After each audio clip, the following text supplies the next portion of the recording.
The FBI and Houston police are talking about a rash of armored truck robberies we've been telling you about across the Houston area. The most recent was last week in Willis. There, one suspect was shot and killed. Another one is still on the run after they surprised a Brink security guard who was armed. Last year, half the armored car robberies in the U.S. happened here in Houston. It's a staggering percentage. Sherman Chow has been looking into this. Sherman, what's the FBI saying? Well, first of all, they want to emphasize perspective. Convenience stores, cell phone stores, of course, they are robbed far more often. Last year, nationwide, there were 26 armored car robberies, but they are often very violent. And yes, half of those happen here. #1 in the nation. When you hear not that, something to be proud of. Crime scene tape, shell casings, weapons, and more litter the scene of armored car robberies. Why do so many happen in Houston?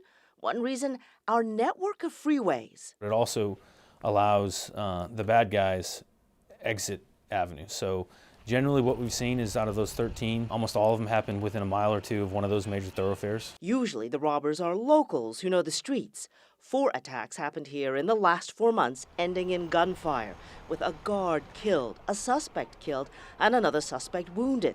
That kind of violence grabs headlines.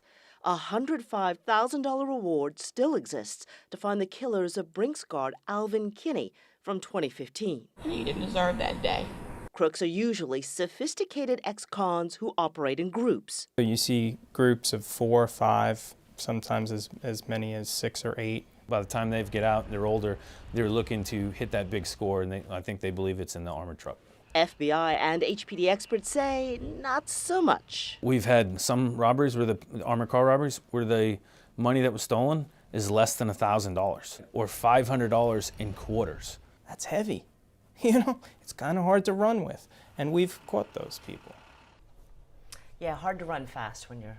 My jaw dropped because he said quarters. Yes. And Or less than $1,000. $1,000, yeah. $500 in quarters. It's a lot of quarters. Yikes. And to help combat this, the FBI, HPD, and armored car companies are all working together, and they say that once they've identified a suspect, that individual has never yet again robbed another armored car once they've ID'd that suspect. And been able Really? to arrest them. Yeah. All right. Thanks, Sherman. You bet.